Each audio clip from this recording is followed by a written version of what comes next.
ଏକ ସୁନ୍ଦର ଓ ସବୁଜ ଜଙ୍ଗଲ ମଧ୍ୟରେ ପଶୁ ପକ୍ଷୀମାନେ ହସ ଖୁସିରେ ରହୁଥିଲେ। ପ୍ରତିଦିନ ପ୍ରଭାତରୁ ସନ୍ଧ୍ୟା ହେବା ପର୍ଯ୍ୟନ୍ତ ଚଢ଼େଇମାନଙ୍କର କିଚିରି ମିଚିରି ଶବ୍ଦ ତଥା ଝରଣାର କୁଳୁକୁଳୁ ଶବ୍ଦରେ ଜଙ୍ଗଲଟି ପରିପୂର୍ଣ୍ଣ ହୋଇ ଉଠୁଥିଲା। ସେହି ଜଙ୍ଗଲରେ ଥିଲା ଗୋଟିଏ ଠେକୁଆ, ଯିଏ ନିଜର ଚଞ୍ଚଳ ଶରୀର ତଥା ତୀବ୍ର ଦୌଡ଼ ଗତିରେ ସମସ୍ତଙ୍କୁ ଆଶ୍ଚର୍ଯ୍ୟ କରିଦେଉଥିଲା। ଅନ୍ୟପଟରେ ଥିଲା ଗୋଟିଏ କଇଁଛ, ଯିଏକି ସ୍ଥିର ଶରୀର ଏବଂ ମନ୍ଦଗତି ହେଲେ ମଧ୍ୟ ବୁଦ୍ଧିମାନ ଓ ପରିଶ୍ରମୀ ଥିଲା। ଠେକୁଆଟି ପ୍ରାୟତଃ ସବୁ ସମୟରେ ସବୁ ପଶୁପକ୍ଷୀଙ୍କ ଆଗରେ ଗର୍ବ କରି କହୁଥିଲା, ମୋ ଗତିକୁ ଜଙ୍ଗଲରେ କେହି ମେଳି ପାରିବ ନାହିଁ। ମୁଁ ହେଉଛି ଏଠାର ସବୁଠାରୁ ଦ୍ରୁତ ଦୌଡ଼ିବା ଯୋଗ୍ୟ ପଶୁ। ଏହି କଥାକୁ ସମସ୍ତ ପଶୁପକ୍ଷୀ ମଜା କରି ଶୁଣୁଥିଲେ ସତ, କିନ୍ତୁ ଠେକୁଆର ଗର୍ବ ଅହଙ୍କାରକୁ ଦେଖି ତାକୁ ଉଚିତ ଶିକ୍ଷା ଦରକାର ବୋଲି ମନେ ମନେ ଭାବୁଥିଲେ। ତେଣୁ ଏସବୁ ଦେଖି ପାଖରେ ନୀରବ ଭାବରେ ବସିଥିବା କଇଁଛଟି ଶାନ୍ତ ସ୍ୱରରେ କହିଲା, ସଫଳତା କେବଳ ବେଗରେ ନୁହେଁ, ଧୈର୍ଯ୍ୟ ଓ ଶ୍ରମରେ ମଧ୍ୟ ହାସଲ କରାଯାଇପାରେ।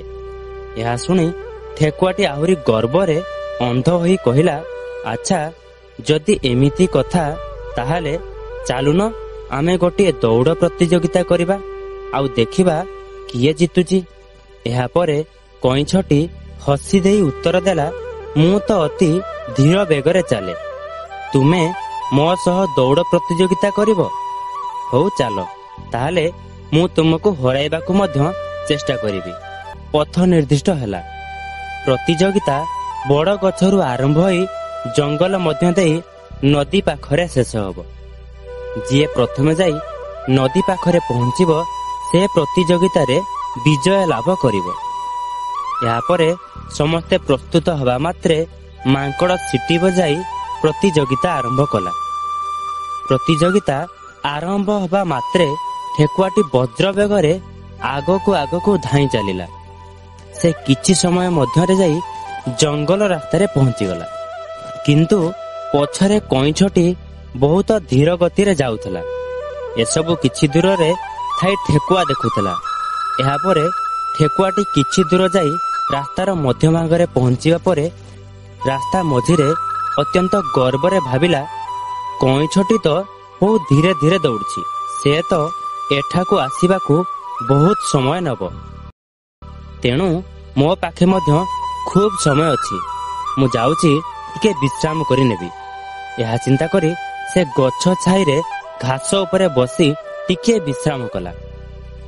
କିନ୍ତୁ ସୁଲୁସୁଲିଆ ପବନର ଆରାମରେ ଠେକୁଆର ଆଖି ଲାଗିଗଲା ଓ ଶେଷରେ ସେ ଶୋଇପଡ଼ିଲା। ଅନ୍ୟପଟରେ ପରିଶ୍ରମରେ ଅଟଳ କଇଁଛଟି ଥକି ଯାଇଥିଲେ ମଧ୍ୟ ଅଟକିଲା ନାହିଁ। ସେ ଧୀର ଗତିରେ ଅତ୍ୟନ୍ତ ଧୈର୍ଯ୍ୟ ସହକାରେ ଆଗକୁ ବଢ଼ିବାରେ ଲାଗିଲା।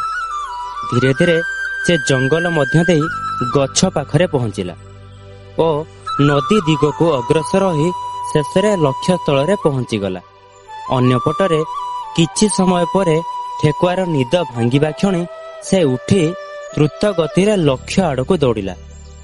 କିନ୍ତୁ ସେଠାରେ ପହଞ୍ଚି ଦେଖିଲା ଯେ କଇଁଛଟି ପ୍ରତିଯୋଗିତା ଜିତି ଯାଇଛି।